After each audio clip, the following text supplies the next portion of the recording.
Well, as equity markets continue their tear despite trade tensions, shocking data reads and a lack of company guidance, how long can this rally last and what might it look like afterwards? Well, for more, let's bring in Tim Haselum at Catapult Wealth in Adelaide. Tim, pleasure to have you on the program. I mean, that is the question on everybody's lips. Can this rally last? And if so, for how long? Yeah, thank you very much for having me.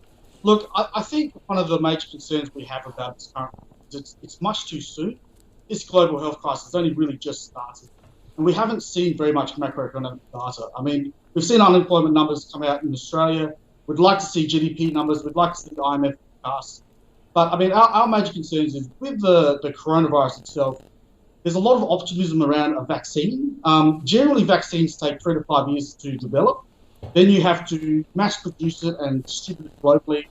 There's absolutely a big risk of a second wave, especially in the US, where it's like they've probably reopened too early. These riots at the moment also exacerbate this problem. And if there is a second wave and economies have to shut down again, well, there most certainly could be a second wave of capital raising required. Definitely, geopolitical tensions never went away. Started in 2018, and we're seeing China really ramp up. The Hong Kong situation, even Australia and China are butting heads at the moment. Certainly, that's bubbling away in the background. And lastly, this has been a major traumatic event for households. You know, I don't think anybody feels 100% secure at their jobs. How do you now convince people that it's okay to open your wallets and spend money again? I mean, it's really a bit of a tough situation this early on for the market to be firing up so quickly.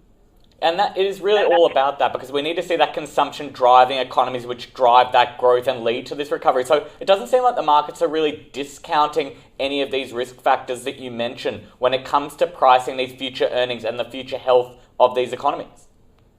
Absolutely, absolutely. I mean, you look at PE ratios, especially in the US, they don't actually look that cheap.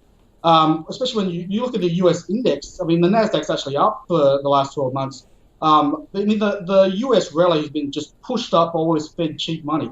But the US index is basically just popped up by the 5 big mega caps. Without them, you look at their actual index, it paints a very different story. Okay, so, I mean, let's take a look at what else we're watching in terms of risk then. I mean, we talk about the risk and we talk about the rally. What are you watching over the next 6 to 12 months when it comes to the recovery? Because we talk shapes, U-shape, V-shape, W-shape, and it's somewhat anyone's guess, but what is your best guesstimate in terms of how this recovery plays out? Well, in Australia, we're really looking in September, the big cliff. So JobKeeper gets reviewed and that potentially could cease. The mortgage relief all ends. And I guess the other big one is the Trump election. So that thing seems to have been forgotten. But as we get closer to the day, and let's say Trump's behind the polls, that whole trade rhetoric might fire up. So we think the volatility might settle down, but it's going to slowly ramp up. And I think from there, at a certain point, reality is going to hit, and there's just going to be a period of austerity. We talk about markets in terms of threading the needle. Every time there's a new risk event on the horizon, the markets need to perfectly execute in order to maintain these high valuations. So you've mentioned all of these different risk events on the table, and that's just in the next 3 months. How can the market possibly expect right now that all of these go perfectly and then the markets keep rallying as we've seen? Well, that's it. How can they? I mean, it seems like as soon as the Fed started printing, everything got ignored, everything got blown away. To me, a lot of these big risk events, they build up, they don't matter until they do. And then all of a sudden, it sort of reality hits. That's the problem, though, isn't it? I mean, when you look at the commentary, we talk a lot about don't fight the Fed. And I mean, that plays out for any economy at the moment with stimulus, in droves, I guess, coming out. We've got unlimited stimulus really around the globe. There is a point where this has to pull back.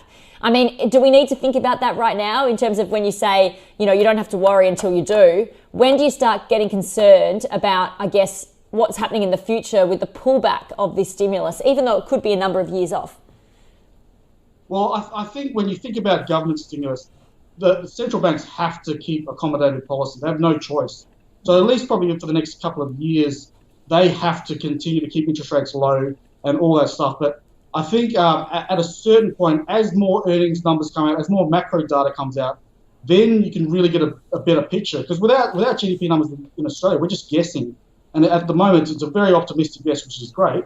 But to think that we're going to go back to where we were pre-COVID is probably very unlikely. I mean, even then, everybody was saying that markets are overheated and everyone would say everything's overvalued.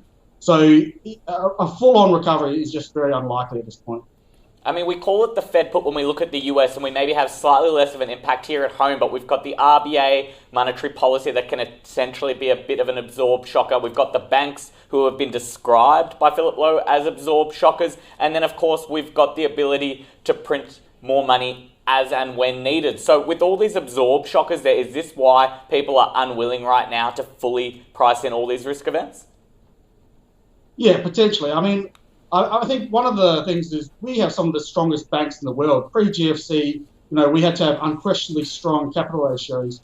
And when APRA reduced those requirements, I thought everybody sort of had a sigh of relief. But I feel that when you look at the big drivers of the Australian stock market, which is banks and resources, banks are basically the tailwinds is that collateral's falling. So as house prices drop and reduce, there's less ability to call on that for secured loans. Also, I think serviceability has really dropped. So banks are now really looking at applications a lot harder. So even with capital ratios being able to reduce, it's not good. Resources-wise, we're seeing $100 a tonne for iron ore again. But once again, that's off the back of Brazil being smashed by COVID. And that is a short-term thing. I mean, South America could pull it together. And the whole China thing, we're a bit worried that this trade stuff and all this tension could be masking a more long-term event of deglobalization as countries realise how dependent they were on China for their supply chains. And there could be a mass pullback in Chinese manufacturing. That could have a big result on iron ore prices. All right, Tim, pleasure to have you on the program. Really interesting stuff. Thank you so much for joining us there from Catapult Wealth. Thank you for having me.